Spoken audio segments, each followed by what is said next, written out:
অহা 20 মাৰ্চৰ পৰা 23 মাৰ্চলৈ তামোলপুৰত অনুষ্ঠিত হ'বলগীয়া চতুৰ্থ এছিয়ান খো-খো চেম্পিয়নশ্বিপৰ প্ৰস্তুতি তুংগত।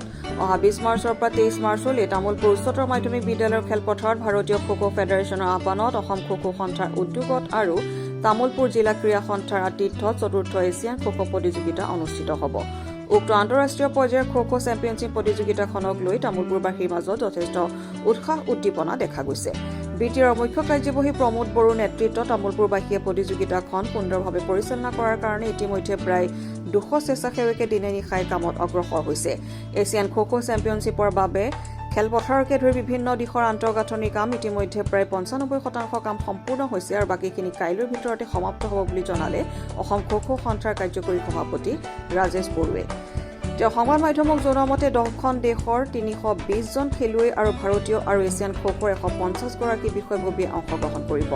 10খন দেশৰ 16টা দলে অংশগ্ৰহণ কৰিবলগীয়া এই প্ৰতিযোগিতাৰ বাবে অস্থায়ীভাৱে সাজি উলিওৱা হৈছে সুবৃহৎ ষ্টেডিয়াম। ষ্টেডিয়ামৰ ভিতৰত 2খন খেলপথাৰ আৰু খেলুৱৈসকলে ৱাৰ্ম আপ কৰিবলৈ আন এখন খেলপথাৰ সুকীয়াকৈ নিৰ্মাণ কৰা হৈছে। ইতিমধ্যে খেলপথাৰ আৰু আন্তঃগাঁথনিকে ধৰি সকলো ধৰণৰ প্ৰস্তুতি সম্পৰ্কে বিটিআৰৰ প্ৰধান প্ৰমোদ বড়োৱে অহৰহ নিৰীক্ষণত সকলো ধৰণৰ প্ৰস্তুতি সম্পূৰ্ণ হোৱাৰ পথত। ইয়াৰ মাজতে আজি অসমৰ এডিজিপি হীৰেন চন্দ্ৰ নাথ উপস্থিত হৈ আইন শৃংখলাৰ দিশটো পৰ্যবেক্ষণ কৰে। অসম খো-খো সন্থাৰ অধ্যক্ষ তথা বিটিআৰৰ প্ৰধান প্ৰমোদ বড়োৱে জনোৱা মতে অহা 20 মাৰ্চত অসমৰ মুখ্যমন্ত্ৰী ডক্টৰ হিমন্ত বিশ্ব শৰ্মাই এছিয়ান খো-খো চেম্পিয়নশ্বিপ উদ্বোধন কৰিব।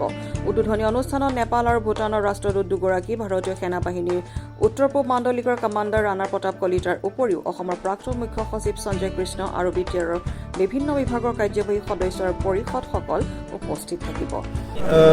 যিখিনি প্ৰিপাৰেশ্যন এইটো প্ৰত্যেকটো ছাব কমিটিৰ লগত আলোচনা কৰিলোঁ আৰু সকলো প্ৰিপেয়াৰ্ড অলৰেডি ৰেডি হৈ গৈছে আৰু যিখিনি ইনফ্ৰাষ্ট্ৰাকচাৰ লাগে সেইখিনি ইনফ্ৰাষ্ট্ৰাকচাৰটো আমি চাইছোঁ। নৰ্মেলি যিখিনি আমাক লাগে সেইটো 90% হৈ যাব বুলি ক'ব লাগিব, তাত একো অসুবিধা নাই। খালি এইটো ফিনিচিং এটা বাকী আছে, ক'ৰবাত এচি লাগে, ক'ৰবাত ফেন লাগে, এইবিলাক অলপ চাই আছোঁ আৰু য'ত প্লেয়াৰবিলাকৰ টয়লেটবিলাকত অলপ প্ৰট'কল মতে কিছুমান কাম কৰিব লগা আছে সেইখিনি চাই আছোঁ। Otherwise all prepared.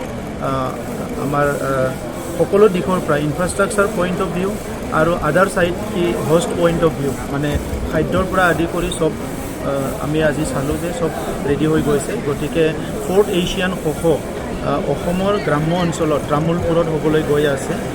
এই তামোলপুৰৰ যিটো 4th খো-খো চেম্পিয়নশ্বিপ এইটো সুন্দৰে ইয়াত হ'ব, অনুষ্ঠিত হ'ব, এইটো আমি আশা কৰিব পাৰোঁ। আজি আমাৰ এডিজিপি হীৰেন নাথ ডাঙৰীয়াও ছিকিউৰিটি ৰিভিউ কৰিলে। সকলো কাম কাজ খুব মানে যেনেকৈ লাগে তেনেকুৱা বাই অন টাইম চব এৰেঞ্জমেণ্টবিলাক হৈ আছে। গতিকে কোনো এটা বাধা বিঘিনি নোহোৱাকৈ হৈ যাব বুলি আশা কৰিছোঁ। আৰু যিটো ইয়াত পেণ্ডেল বনোৱা হৈছে এই পেণ্ডেলটোত কোনো কাৰণত বৰষুণ পৰিব নোৱাৰে বা ধুমুহাও এইটো ভাঙিব নোৱাৰে। গতিকে চব ছাইডৰ পৰা আমি ঠিক আছে বুলি আশা কৰিছোঁ। আৰু ইতিমধ্যে ভূটান, নেপাল বহুত টিমবিলাক গুৱাহাটীত আহি পাইছে, আমি গম পাইছোঁ। চ' অহাকালিৰ ভিতৰত চব টিম আহি পাব, আজিও বহুত টিম আহিব। চ' আমি আশা কৰিছোঁ 20 তাৰিখে আমি সঠিক সময়তে ইনাগুৰেল ফাংচনটো কৰিব পাৰিম আৰু ইয়াৰ পিছত প্ৰথমবাৰৰ কাৰণে আমাৰ গ্ৰাম্য অঞ্চলৰ ৰাইজে তেনেকুৱা ইণ্টাৰনেশ্যনেল এটা ইভেণ্ট দেখিবলৈ পাব। আমাৰ প্লেয়াৰবিলাক যথেষ্ট এনকাৰেজ হ'ব আৰু আমাৰ অঞ্চলটোকো আজি বিদেশৰ পৰা আহি সেই টিমবিলাকে আমাৰ অঞ্চলটোকো এক্সপ্ল'ৰ কৰিবলৈ সুযোগ পাব। আৰু ইয়াত আমাৰ সাংস্কৃতিক কিছুমান আইটেম ৰখা হৈছে, সেই সাংস্কৃতিক আইটেমখিনিও খুব ভালকৈ ইয়াত প্ৰেজেণ্ট কৰাৰ কাৰণে অলৰেডি ট্ৰেইনিংবিলাক চলি আছে। ভলেণ্টিয়াৰ্ছৰ প্ৰিপাৰেশ্যন চব হৈ গৈছে। গতিকে আমি আশা ৰাখিছোঁ খুব ভালকৈ আমাৰ এই 4 দিনীয়া যিটো ইভেণ্ট সেইটো ভালকৈ ফিনিচিং হ'ব।